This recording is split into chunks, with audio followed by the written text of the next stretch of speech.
Red is on the beat.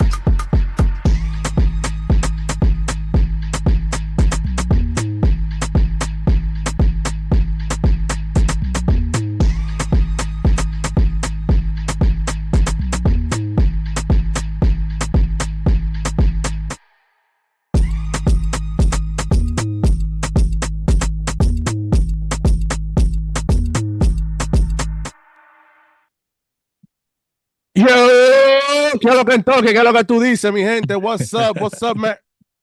Francis Lee. Dime a What's up, ver cómo man? estamos. ¿Qué es lo que? Ya Chilling, tú chilling, sabes, my guys. everybody's like, who? This doesn't look like Mario. This doesn't look Mario like grew a beard, fellas. Oh man, what's up, chat? What's up, everybody? What's up, chat? Let me just shout out everybody. Listen, we took the Bronx and Nothing took a little break. Everybody knows what's going on, right? Since the event and all that, and before that, Mario situation, and we'll give you a brief update about that. But guys, thank you so much in the chat. Bronx Bomber 86, my guy, Caleb Castro Medina de lo mío personal, Tim Shanti Filo, mi gente de lo mío. Talked a lot with Filo at the event. Medina as well. Felix Ramon, que lo que, Tina. Gold Digger, I'm poor. Okay, I didn't know that one. All right, but what's up, chat? How's it going? How you feeling, Francis? How you feeling? Oh, yeah, I'm good. I'm good. I mean, look, man, when the Yankees play like that, how can you feel bad, right? 100%, man. It's nice to see the offense wake up, and we'll get into that 100% right now. But I just want to give it a shout out. Listen, a lot of you guys asking about Mario, and he's not been on Twitter much and all that stuff. He was at the event. Everything is in good spirits. He just want me to tell you guys this. I just want to let you guys know that I've been taking care of my father.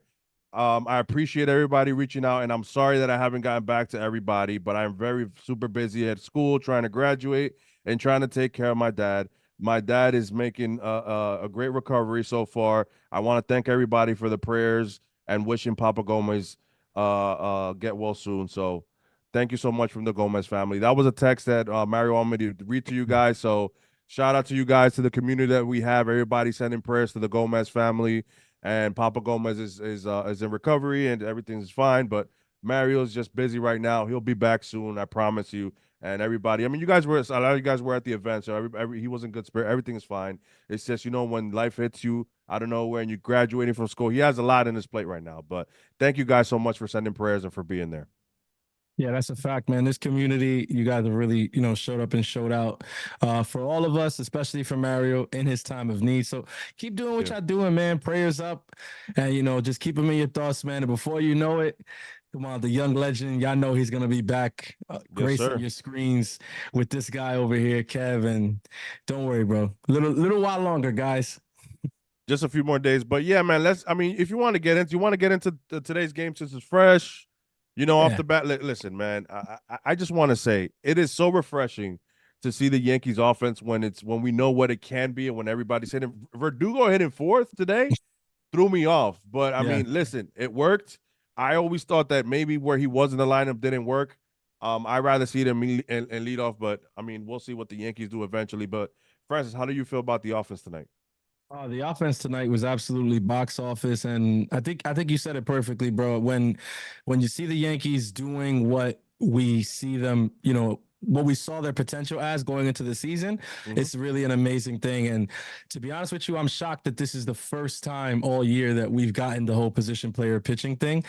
I felt like going into a couple games this season, it should have ended that way already, but hey, I'll take it. Today was that day. The bats broke out. They woke up, and I'm excited, bro.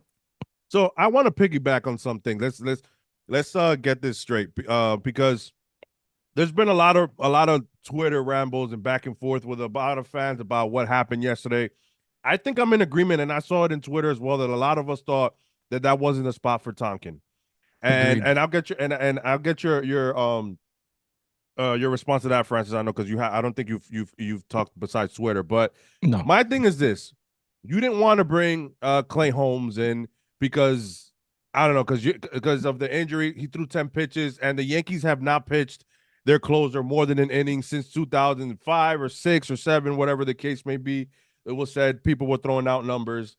I mean, last year I'm looking at here on May 12th he threw 2/3, and on May 13th he threw an inning and 2/3. I also see here that last year he threw I'll tell you right now, he threw on the 2/3 on the Mets, took 6 days rest, and then threw an inning and 2/3. So we have seen and two save, and those were two save opportunities, which he got. So we have seen Clay Holmes come in for 2 innings or an inning and 2/3, which is basically 2 innings. Yeah. So you mean to tell me that he couldn't come back out after he threw only 10 pitches because he's going to get hurt? Yeah. In a contract year for him? Yeah. So number one, my main point, the main thing is that is not a situation for Tonkin. Tonkin just got off the plane, doesn't even know Trevino's full name, doesn't probably has the wrong shirt size, just flew in from who knows where the hell. Like, why are we putting that guy in that situation? Like, if now today we hear that Ian Hamilton had soreness, that didn't come out till today. And then I don't care who it was, it should have not been Tonkin in that situation. That's number one. Number two, I think Clay Holmes would have been fine going out there and shutting it out. And today would have been a great rest day, as you can see what happened to the offense. You win today, worry about tomorrow, Francis. Yeah. Hindsight, honestly, look, hindsight is always 2020. And I know that a lot of people are going to hear us and say, oh, of course you guys can say that a day later when they win 15-3. But I want you to go back to what we were saying Friday night. Our tweets are there. They're public. All right. Nobody's deleted shit because we don't do that over at NYYU. All we were saying was that the main thing was after only pitching 10 pitches in that ninth inning, after not having pitched since Tuesday of this week, and that being the first time that only one time in 5 days that he's pitching, not giving him the opportunity to go out again and give your team the opportunity to win the game, because ultimately that's what we're talking about here. Yep. When you remove Clay Holmes from that game, you're not necessarily putting your best foot forward to win that game, right? Now, the Hamilton stuff, like you said, that came out today. But today I literally watched Luke Weaver pitching in a game that was done long before he got into that game. Okay, why not go to Luke Weaver, who's been here a little bit longer, at least has a rapport with some of our catchers? The points that you're making, I mean, it's funny, right? So people are gonna laugh, but Kevin's not joking. This dude literally got off a plane yesterday and probably did not even know the person he was throwing to. No. And if you need any proof of that, look no further than the first pitch he threw going off Trevino's glove and moving the runner from second to third. I mean, that's an obvious mix-up from two people who haven't even met each other, bro. Like, do you think that they had a time for them to throw around, talk, hey, this is what I throw, this is how it looks? Trevino doesn't even know the shape of what Tonkin throws. He doesn't know the shape of the pitches. He doesn't know any idea what it looks like. And you put him in a situation with the game on the line. And more than anything, not to rehash, because we could go on about this forever. I know I could. I just felt like they didn't put Tonkin in the best place, to make his debut as a Yankee. Correct. And that taste lasts in people's mouth for a long time. No diddy. I'm just saying, you put him out there yesterday. Now, for a while, that's going to be who Tonkin is for the Yankees fans. Yeah. The guy who came in and blew the game in Milwaukee. The Yankees are 4-13, I believe it is, in extra inning games. It is really bad how the Yankees are in extra inning games. Yeah. And I'm sorry, that comes down. You got a runner on second.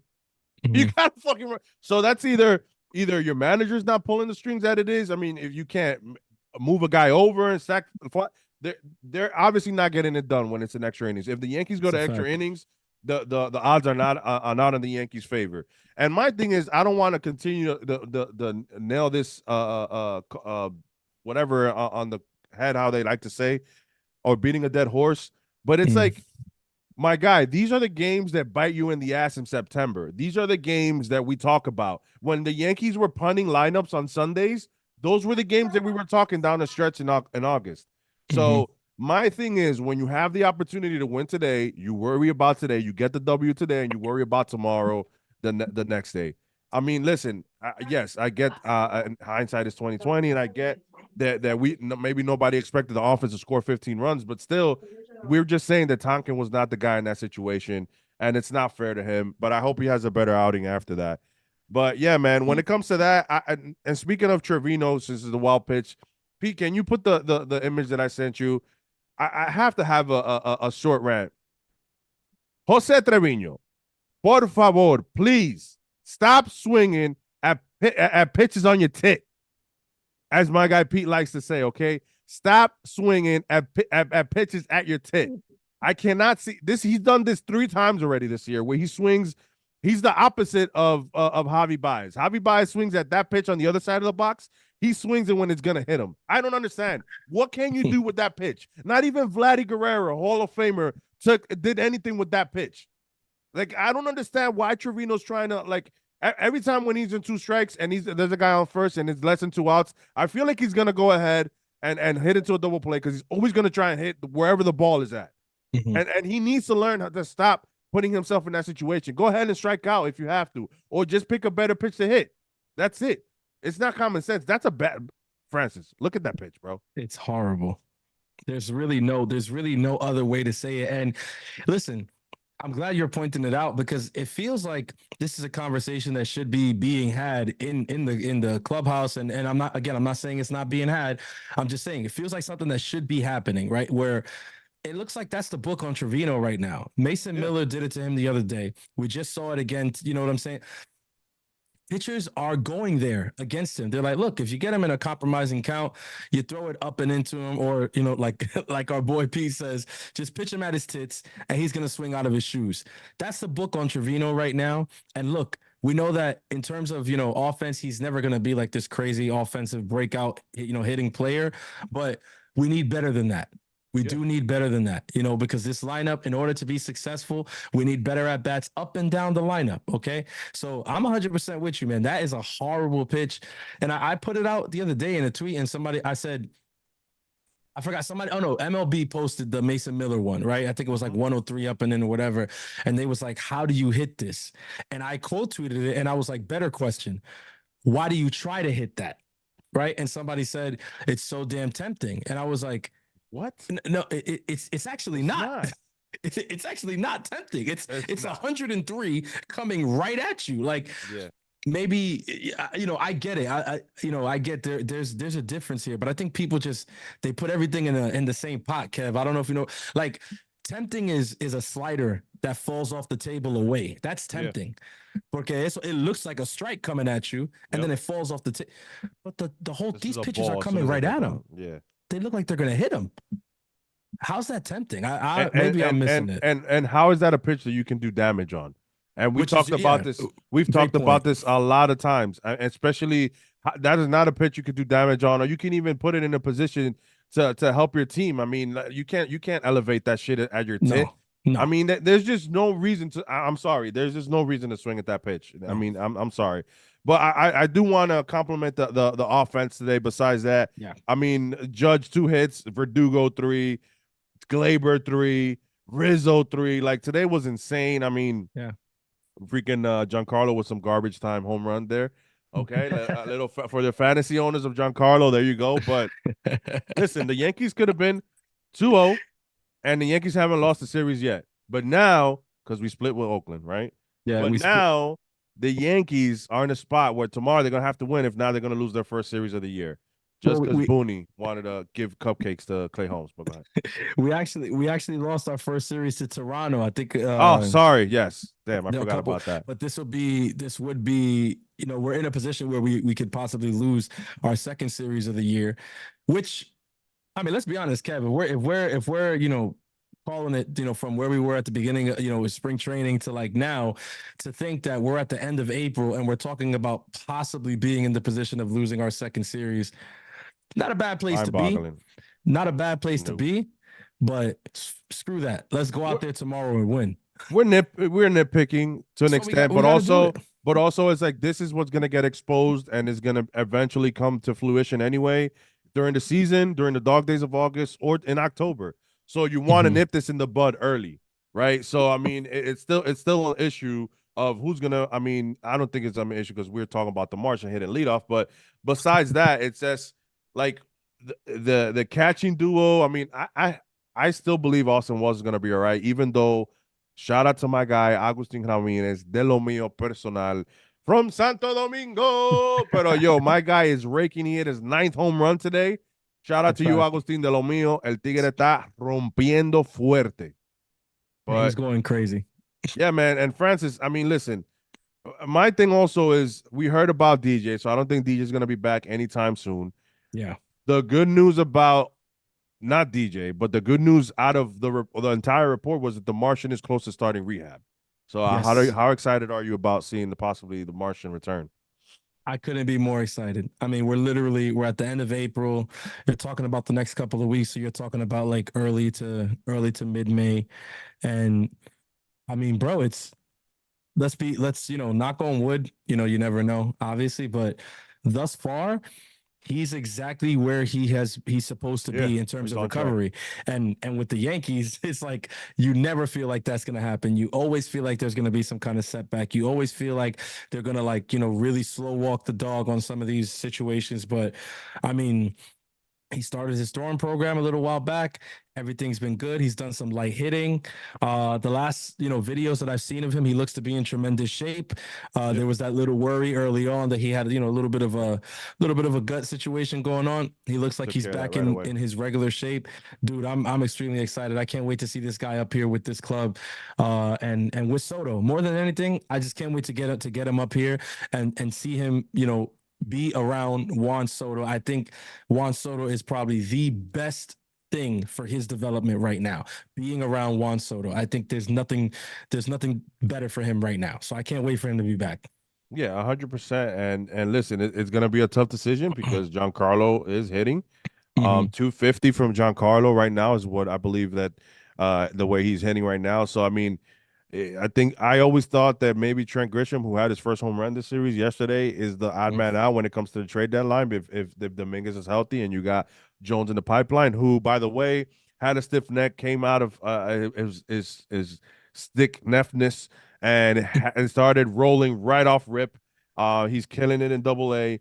And man, it's just gonna be it's a good problem to have for the Hmm. Yankees. You know what I'm saying? So Yeah, even though Dylan Cease looks really good, I mean, at least Jones came out of the gate raking, right? So it's gonna be interesting because I would love to see Dominguez and leadoff. I yeah, love Doogie.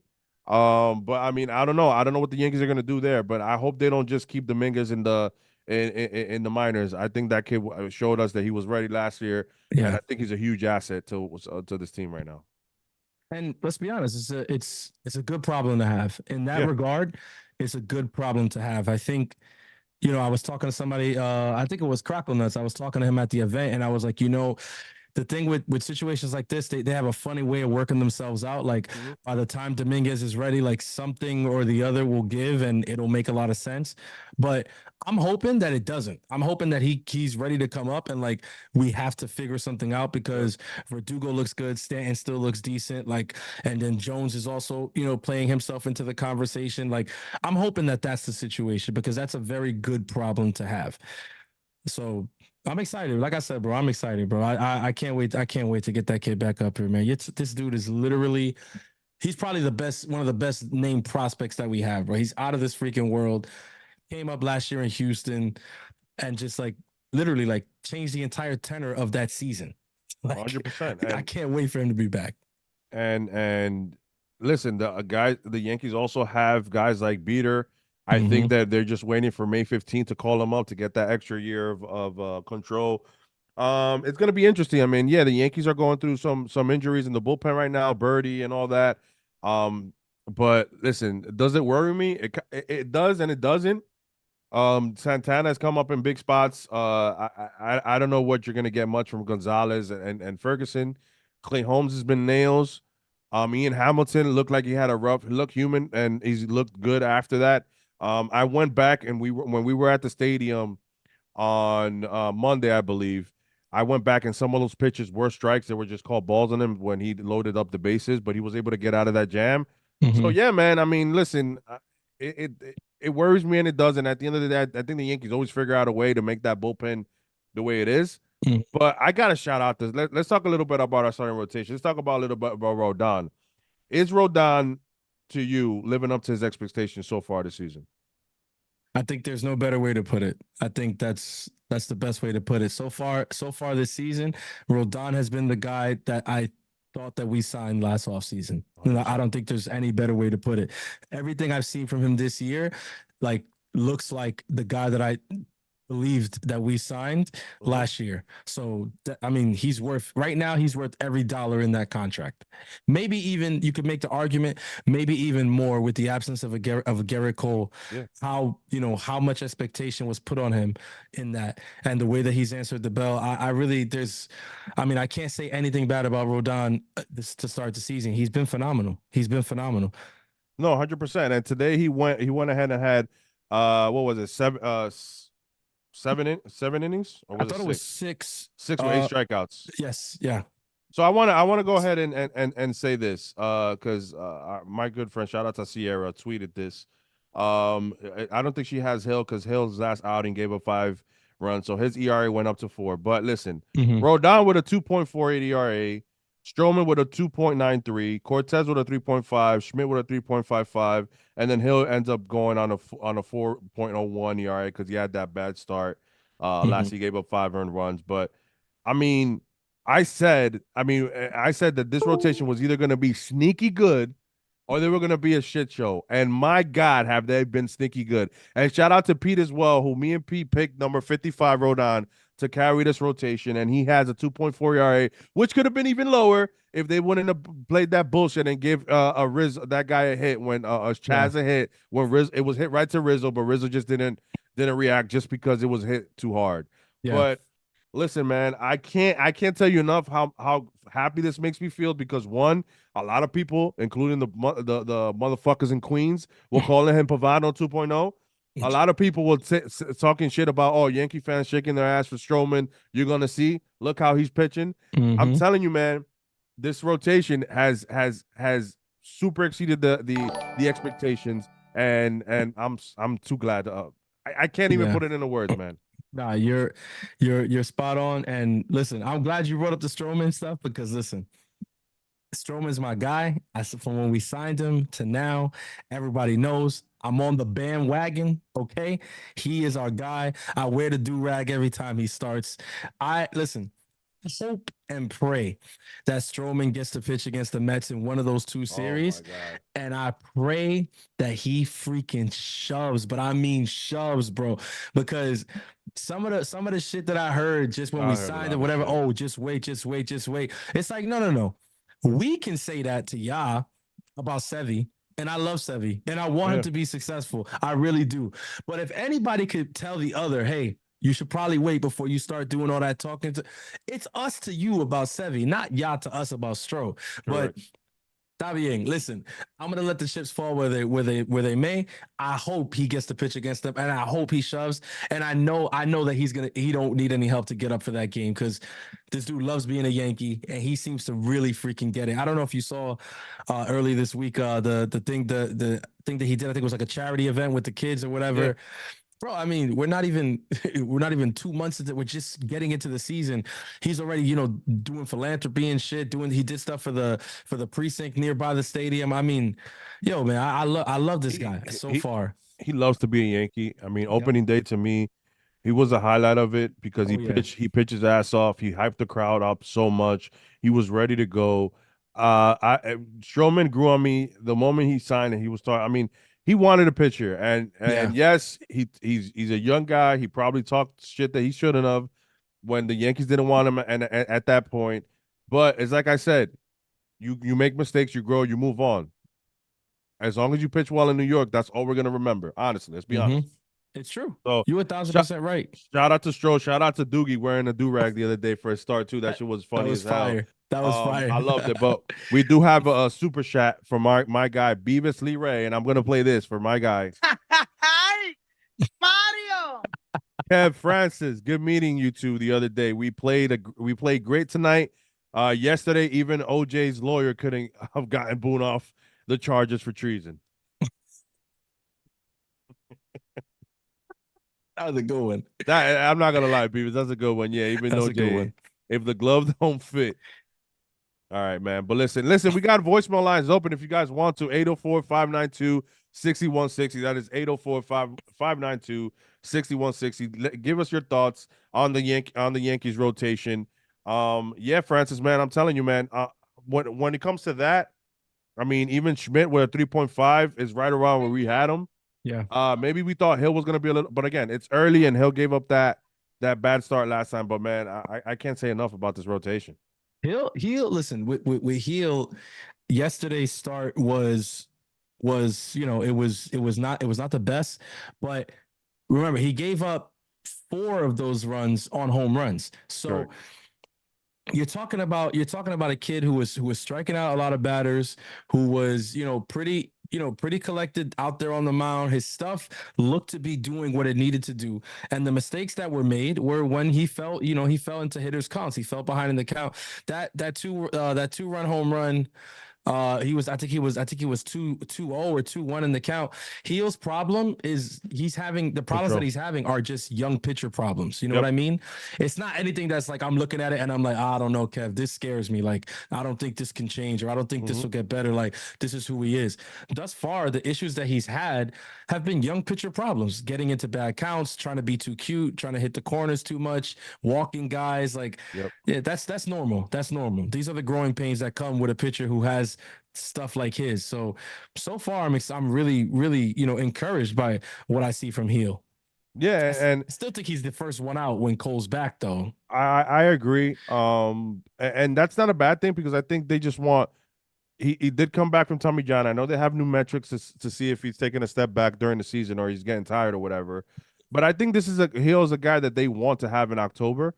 So I wouldn't be surprised if he takes a back seat when Cole comes back. And especially if Nestor's figuring it out. I don't know. Listen, Nestor just got to stop leaving cutters middle in and middle, Yeah. middle. I mean, Yeah. if he could get that's his main issue. There's no reason last time though Nestor pitched that we couldn't score any runs. I don't want to hear any Nestor slander, especially from the fellas over there. And then YST that love to Christian, my guy, loves to throw Nestor under the bus. All I said is I needed Nestor to be good until Cole gets here. And so Yeah. far, so good with Nestor. We got a shot. This starting rotation has been sneaky good, like I said. Yeah. And man, isn't it fun to see that? But I also want to talk about the platoon, the catching. I know Wells has some people nervous, but he is today. By the way, he had 2 hits, I believe, right? Yeah. Yes, he did. So, but he is hitting the ball. He's barreling the ball well, and he's also hitting the ball very hard. I don't like to use it a lot, but he has been a little bit unlucky. It's So yeah, true. Yeah. are you worried about Wells, or how do you feel about it? No. Bigote. No, no, no, no, no, no. El Bigote, listen, para mí, he's where he's supposed to be right now with the amount of reps that he's gotten. Yeah. I don't know if it was just us who felt like he was going to get more starting time. We don't know what conversations were had with him going into the year. Yep. Maybe he expected that he was going to be getting more reps to start the season, and that hasn't been the case. But again, much like with Heel, he's a young player, a young hitter, and what he needs more than anything are the reps. Okay, I said it with Pete on All Rise this past Friday. With a player, that young, still, getting their bearings in the major leagues, the most important thing is consistency. That's why, what the Yankees did last year with Volpe, whether we liked it or hated it or whatever, was really important. They never wavered. No matter how bad things got, Volpe was the shortstop, day in, day out. They moved him in the lineup, they, whatever, but he was the guy all year. I think something similar has to kind of happen for Wells, where he gets a role that is consistent and he knows we're trying you out at this role and this is where you're going to be. But again, I'm not too worried. And look, I agree with you. I don't necessarily like using the unlucky term because that's an analytics term that is used to excuse a lot of guys when they're, struggling and don't have the results. In the case of Austin Wells, the numbers are there. Like it's not a thing about whether we like the guy or not. The numbers are there. He's been unlucky. He's barreled the ball. He's hit the ball hard. It's found gloves. Sooner or later, he's going to start finding some grass. I believe that. Yeah, or some seats. So I mean, either or. Exactly. Listen, Bigote. Listen, a lot of people are starting. They were a little worried, but I think Bigote will be fine. He started off slow in September. This year he's been a bit unlucky, but maybe tonight is the night where things flip around. But yeah, man. When it comes to the catching platoon, and Trevino is kind of hitting now, and I get it, but I would like to see, even though I just want to see consistency. If Wells is catching Rodon, I want him to catch Rodon the entire season. Rodon seems to catch very well. I think one of Rodon's worst I think bad starts was with Trevi. The other one's been pretty much with Wells. But maybe that's the issue. Maybe it's not. Maybe that he just didn't have it. I don't want to just blame Trevi. But if he's been catching Rodon since last year, let that relationship continue to build. And even though Rodon is scheduled tonight, if you want, if it was Wells to play tomorrow, let him play 2 games back to back. Why is Trevino the only guy playing back to back? Wells is the younger guy. Trevino has a year of control. I get it, but still, it's like give this kid more reps so he can start.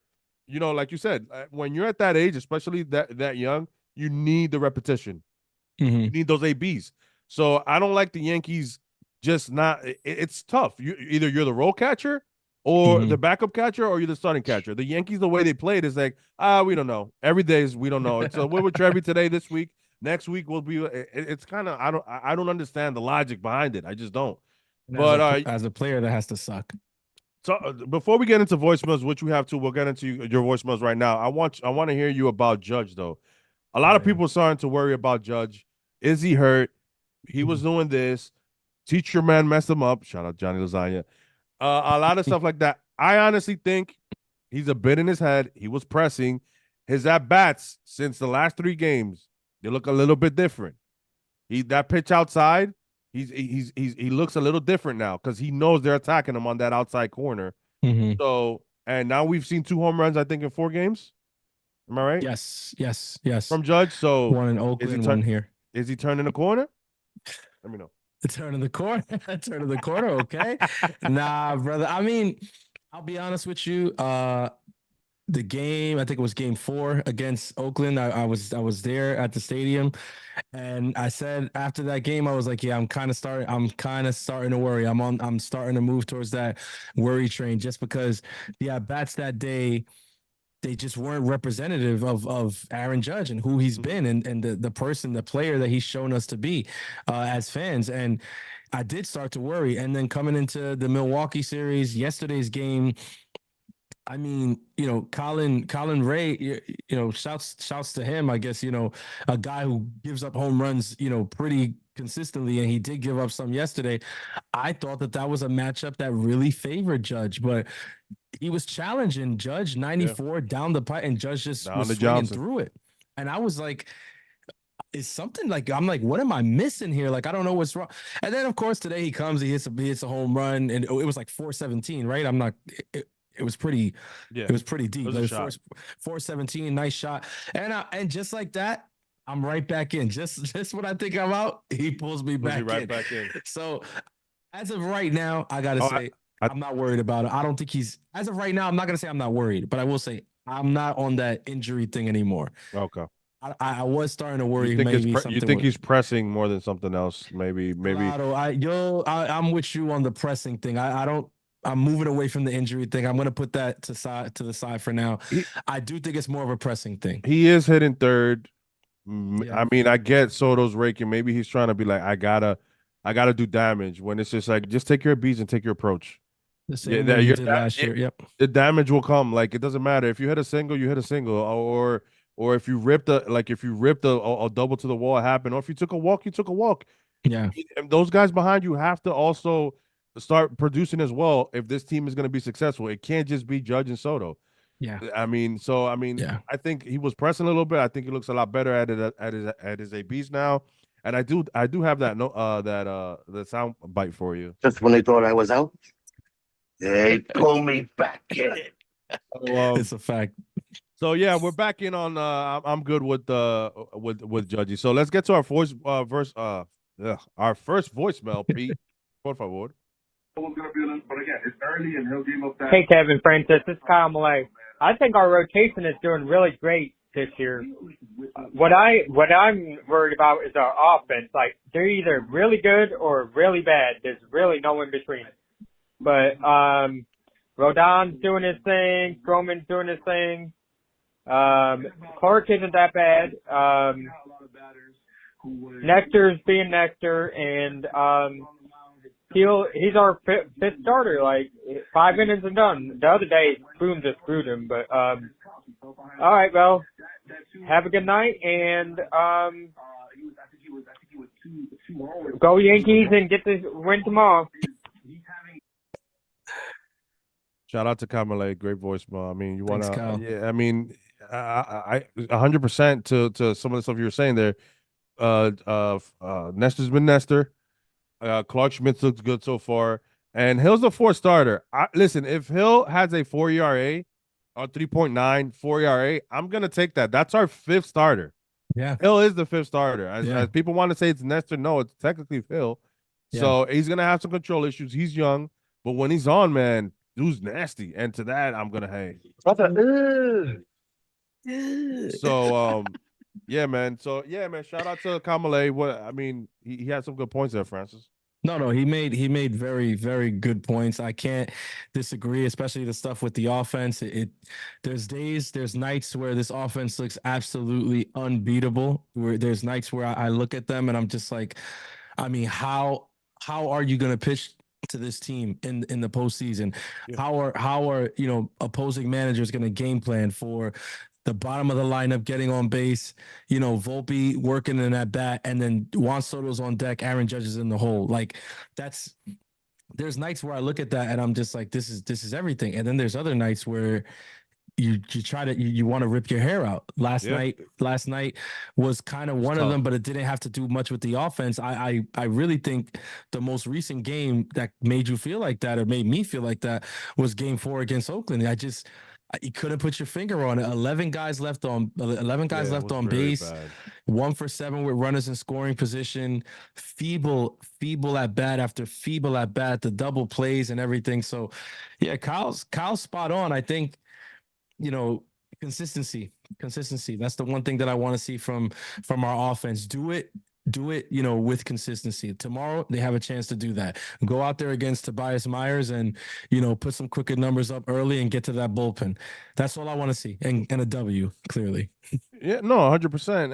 And if they continue to have the approach that they had in the beginning where they're working these counts Yes. and they're making these starting pitchers work and getting out of the fifth, the Yankees, I mean, they've looked like they're going to be a team that's going to feast on teams' bullpens.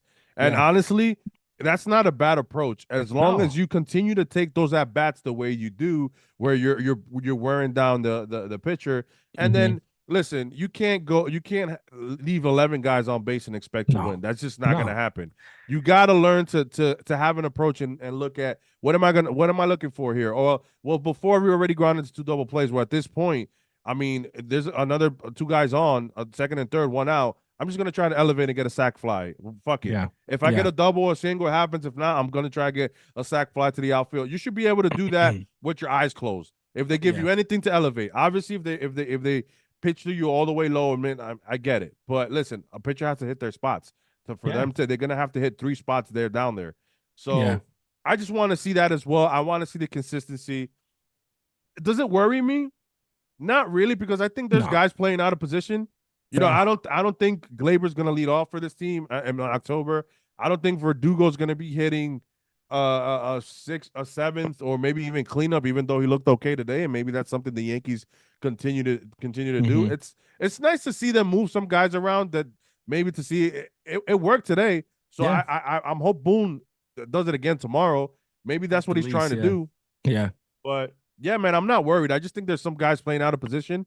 Yeah. And they need to figure some things out. But I agree. It would be nice to get some consistency.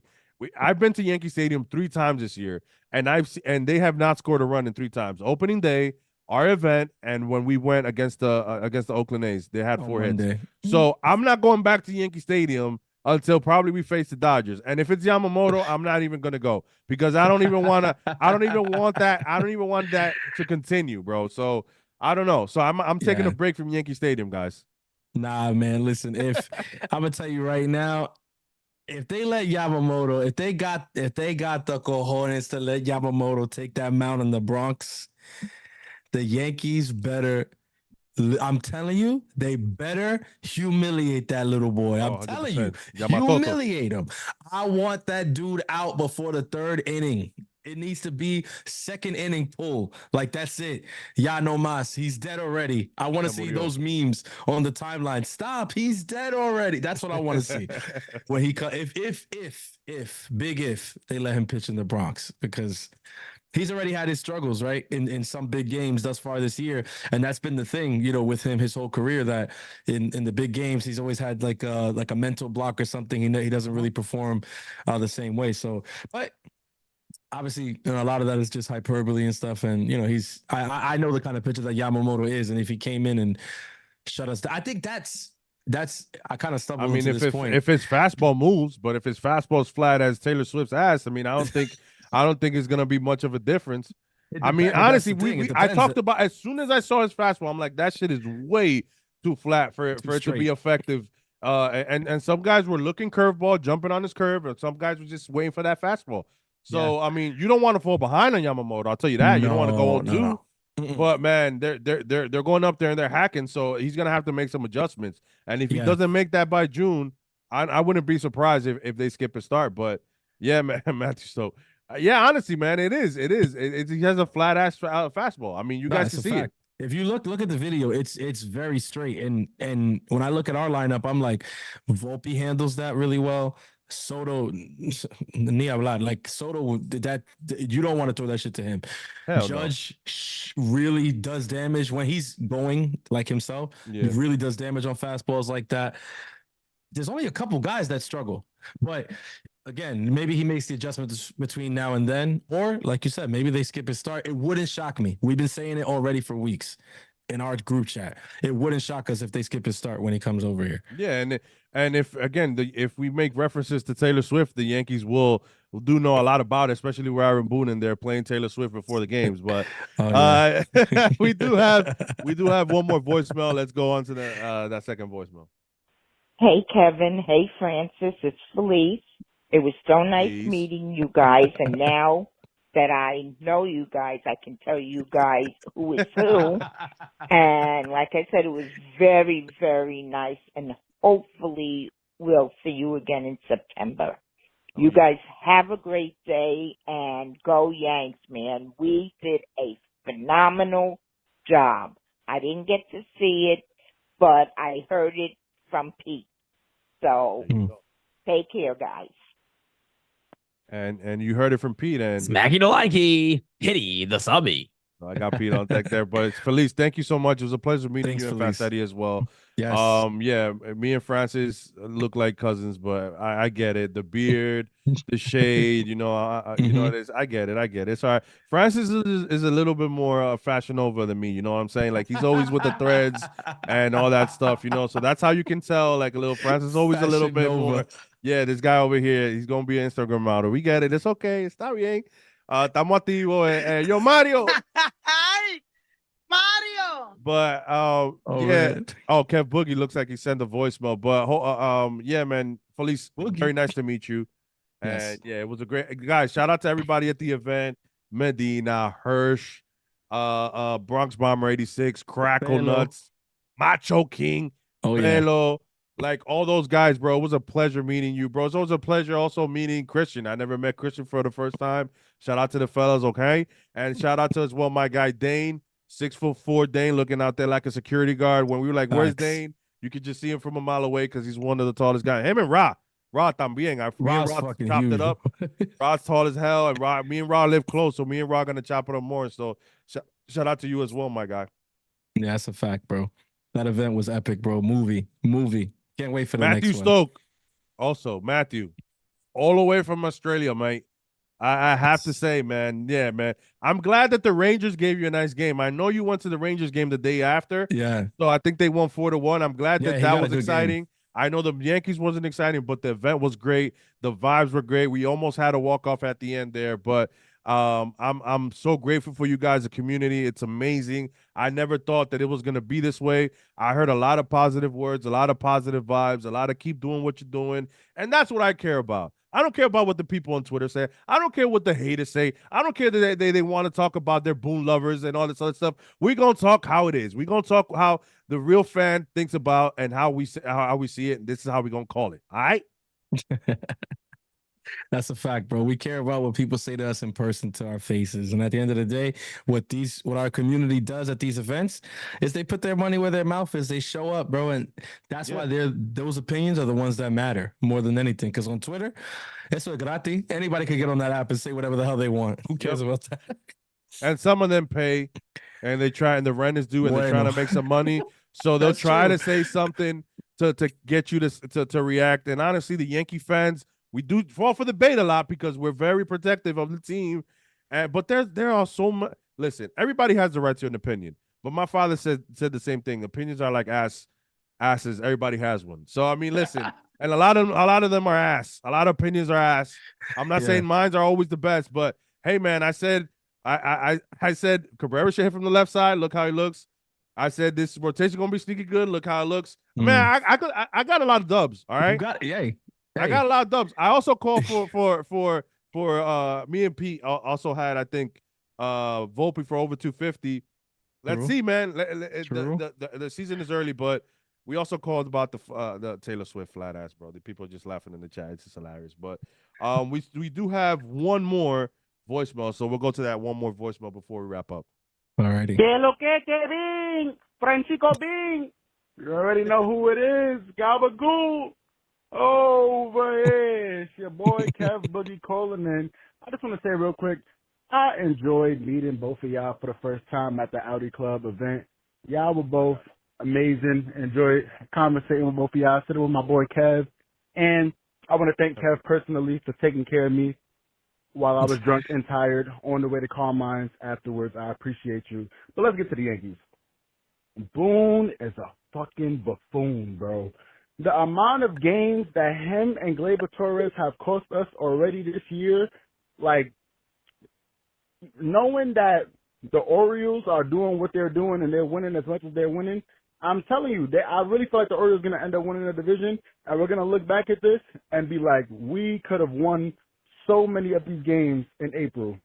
But I know we got reinforcements coming, and winning in spite of Boone is going to have to be what happens, because this fucking guy is not going anywhere, bro, and I'm sick of this motherfucker, bro. I'm so tired of him with the dumb comments, the zesty, just the weird shit, fucking hugging up with Judge in spring training and shit.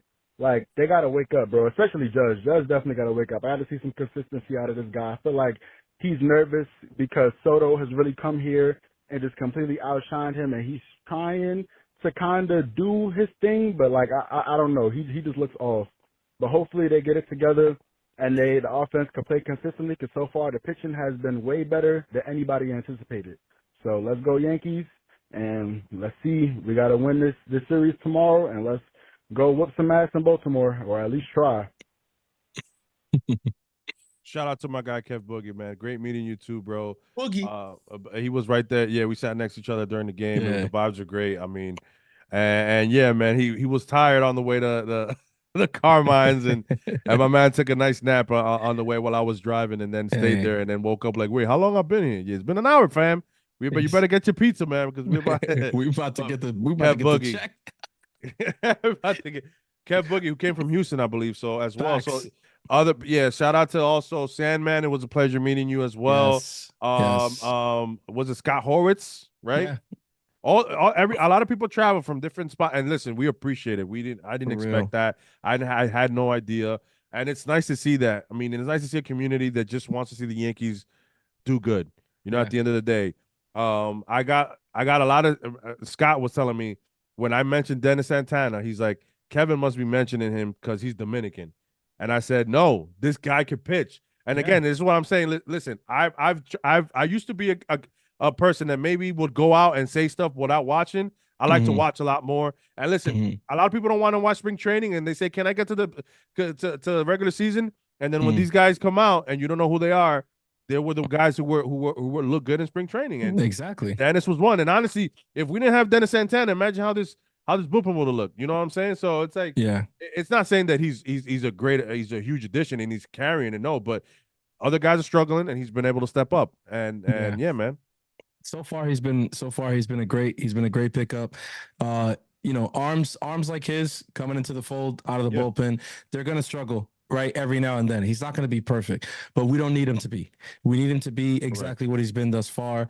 And when I look at him, I see somebody with still more potential. I think he can be better than even what he's shown so far, and I think time will prove that. Not just because he's a Dominican, but I'm not going to front with y'all. That helps. Okay, for me, that helps. I love to see, my compatriots playing for the team that I love, that I freaking bleed for, bro. So yeah, you damn right, I love it. The only other thing that I forgot, I think maybe it was Boogie when he was talking there. So I don't know who gave it to me or what when it came to me, but look, the whole thing about the division, for me, I look at the Orioles and I say, yes, they are a great team. They're solid. They got a lot of young talent, and they won the division last year, so they're the incumbent. And a lot of people look at them like the team to beat. And you know what? Okay, I can respect that. What I will say about the Yankees is not a lot of teams can already boast the reinforcements coming that we do. All right, you're talking about last year's Cy Young coming back to this rotation. You're talking about Jason Dominguez, one of the best young talents in baseball today, coming into this lineup. You're talking about Lou Trevino, Scott Efros coming back and joining that bullpen at some point. Tommy Canely, another one, coming back and joining at some point. Nick Birdie is on the 15. Yeah, bro, it's hard. Like for me, Kev, I list those names, and it's hard for me not to have very high aspirations for this team when I list those names, and I look at what they've done, in spite of what we've been lacking to start the year. And let's be honest, they won their 18th game today, but they've had some performances that leave you head scratching with the offense and the bullpen maybe, and some bad managing, and yet they're 18. They have 18 wins so far. They'll be one of the first teams to 20 wins in the league, bro. I mean, against a good Milwaukee team. That's the thing too. Yeah. Like, this team is good. You're right, this is a tough schedule this month. I did not expect the Yankees to be in the situation with this schedule the way it looked. We'll still have 3 games against the Orioles after tomorrow. So I mean, series. Again, that's a huge series. So I would have liked to get. And this is how I think. If we would have went all in yesterday, Clay Holmes comes back out. Worry about that win today. I don't think it would have been different when the offense. I'm sorry. No, they just put it. Rodon would have been Rodon no matter what. So you would have got 2 wins, and tomorrow you could have punted it. I wouldn't be mad at you because you want to get ready for Baltimore. For the Baltimore with no off day. Correct. So that's how I think, and maybe that's common sense. Maybe Boone doesn't have any. Maybe the front office or the nerds that are in there don't have any. Everything is through a fucking spreadsheet. And listen, that's how you guys want to play MLB The Show. You guys want to play MLB The Show in real life? Go ahead. But we're going to keep calling that shit out. It just doesn't make any sense to put a guy who just dropped out of a fucking airplane, who doesn't probably know what number he's wearing, doesn't know how to get to the, like, what are we doing? Putting him in that situation. I don't care. And this is what tells me that people just look at numbers. You do not look at the human aspect of the fucking game. There is a human aspect that you cannot quantify through numbers, spreadsheets, computers, TrackMan, Rapsodo, SQL, whatever the fuck you want to call it. You cannot calculate the human aspect of this game. It was a wrong spot to bring Tomlin. I'm sorry. That was the absolute worst spot to bring in Tomlin. Everybody knows it. Listen, I know a lot of Yankees fans probably aren't familiar with what he looks like with the boys from Queens. He didn't look good over there. You were taking, this guy is a flyer. Everybody knows it. They took a flyer on him. Cool. When they picked him up, I mean, you could have asked me 100 million different scenarios. Yesterday was the last scenario that I would have picked for the first time they bring him into a game, and somehow that was the one that they thought would work. So I don't know. But how can we expect more from a team that brought in Peraza against the Tampa Bay closer in a pinch hit situation as his first at bat as a Yankee? I mean, that tells you where this team, they don't care. They don't think they baby these guys by not holding them accountable. And then they put them in spots where they can't succeed. Like it's an uphill battle. It's asinine. It's backwards. It makes no sense. There's a glitch in their matrix. Yeah. Whatever the fuck. Like it really is. Like I really don't understand. There seems to be no common sense sometimes with some of these decisions. Feel. I just every time I see something like this, I go back to that word, and I know it's become like a buzzword in some circles, and I know the analytics guys think it's something that doesn't exist, along with hot and cold and streaks and stuff like that. But I don't care what anybody says. I believe in feel, and I believe in feel for the game. And what upsets me most when I see a decision like that made is that I do truly believe that deep down Aaron Boone is a baseball guy, and that's why it bothers me when I see some of these decisions, because I'm just like, dude, how could you have been around the game as long as you have and think that that's the right way to go? Like, I don't care if they're feeding it to you from upstairs. You were a I don't rookie care. once. What happened? I'm saying he was a rookie once. Imagine them pinch hitting Boone for the first time in a game where their team is losing or with a tying run. You're right. That's a horrible spot for a You're rookie, right. for You're somebody right. or somebody on a new squad. He's not a rookie. He's 35, but still, he's new on the team, and he's just the flew new in. guy. Look, 35 or not, bro. He's the new guy on the team. Put in the Yankee jersey on for the first time. He didn't. I mean, the guys behind him didn't even meet the guy. Probably. I mean, it's just. Again, like I get it. Analytics people will tell you none of that matters. None of that matters. None of that affects the guy on the mound or whatever. But it's like, how? Like the game is not played by robots. I know that we compute all these numbers with computers and calculators and advanced quadratic equations and all that shit. But the people that produce that data are humans with beating hearts that bleed like we do. You can't take that aspect out of the game. You just can't. I'm sorry. I'll always disagree with that. Always. You see it now, like where they say bunting is giving somebody an out, but when you bunt per single or you bunt and the pitcher throws the ball away, it's an error. They're unlucky or they got lucky. No, that is the human aspect of the game. Yeah. This is why people do that shit. This is why. This is why it's important to have a good catcher because of a wild pitch and this, that, like you pinch runners. Another thing is Boone has I think the only time was the event where he pinch hit Stanton and Glaber. I have yet to see him pinch hit Wells for Trevino when there's a righty on the mound. You talk about so much about righty lefty, but yet you don't follow through on that when it comes to a pinch hit situation. Does it have to happen every night? No. But listen, on bobblehead night, it would have been nice to see maybe Austin Wells try and get it because it's righty versus lefty. I mean, Trevino swung at a pitch at his tail again. And pick up something. The offense was stuttering. Why not try to spice things up? I don't know. Yeah, man. So it's frustrating. I tried at Nights at the Round Table to say that Boone, I understand that it's the front office and Boone is never going to say it until his tell-all book. But but at the end of the day, you have to. This is your last year. I mean, what are you trying to do? I'm sorry. Like, I'm not. He's either gonna go down. It's like a lose. I don't know if it's a win-win or lose-lose. Because if he does what he says and they re-sign him, I guess you get to keep your job. But also, it's like if you lose the way they want you to the manage, and you lose your job, it's a lose-lose. So why not just manage the way you want? Why not throw a wrench in there once in the blue? Surprise, man. Bochy leaving Spores in for against Alvarez. Why don't you just pass it up a little, man? Yeah. Put some adobo on your decisions, man. Not always the same fucking game plan and fucking Excel sheet. And what's the point of you being there anyway? What's the fun in that shit?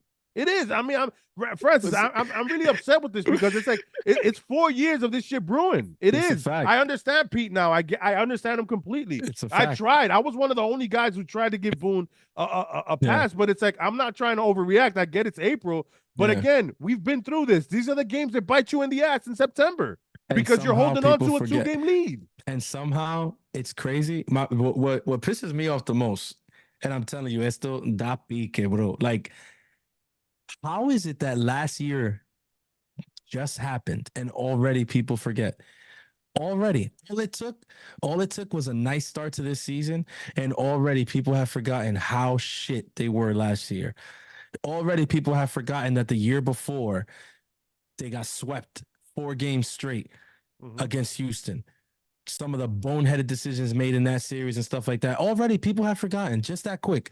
And then when you bring it up, like, hey guys, look, I know it is just April, but losing the game like that here, not showing up against Oakland 2 nights in that series, those things matter. You're going to need those wins. You can't take anything for granted. Baltimore's not going anywhere. No, we're crazy. We're overreacting. We're whatever. And look, I'm right there with you with the Boone shit. Pete knows. Me and Pete have been having this conversation for years at this point. Pete always says they're never going to win with Boone. I always respond with, I think that they have to win in spite of him.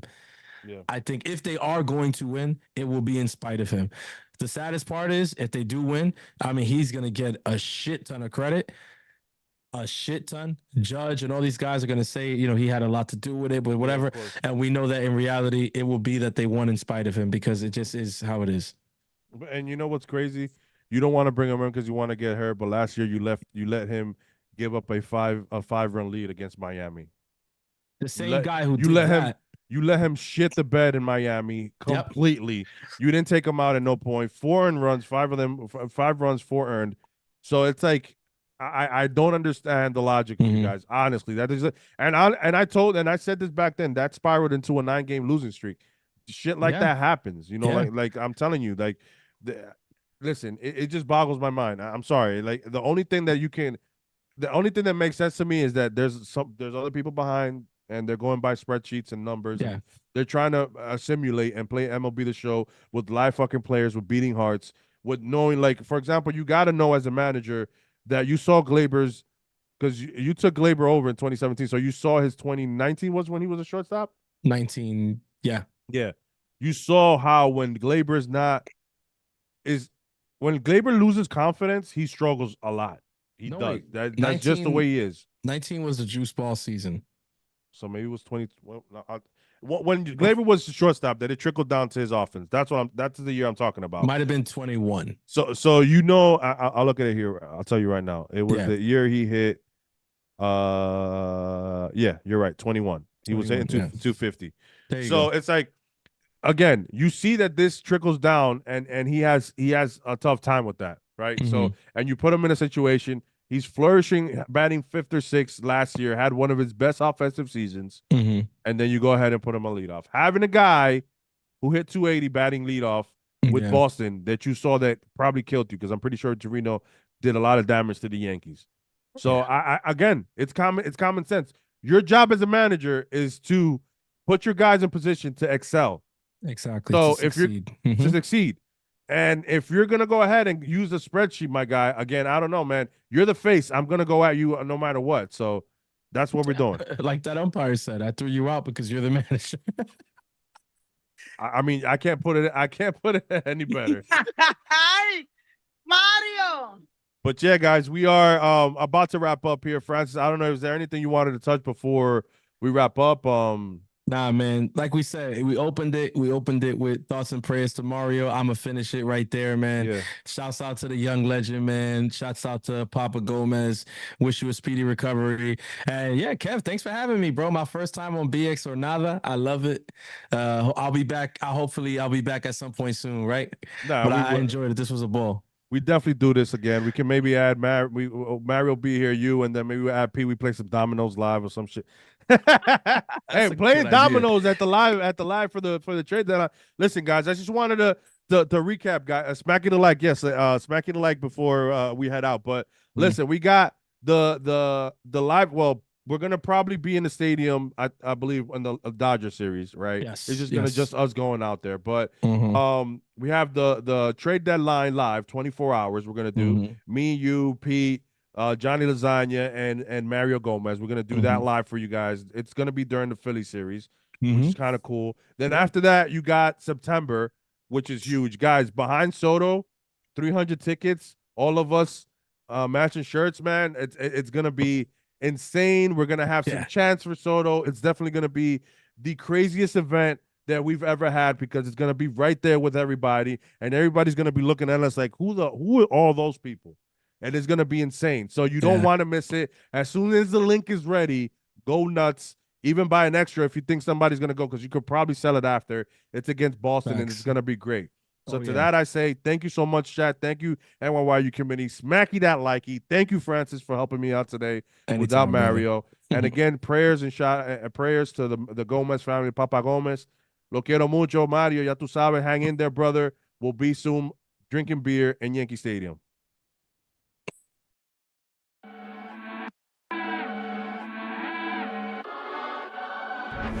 Top 10 radar, yeah, we on your radar. Never miss, dog, and that's on occasion. Yeah, we on your radar. Yeah. Hey, look, top floor lifestyle, chef and boy, I'm cooking up. Way too high, ain't coming down. You see me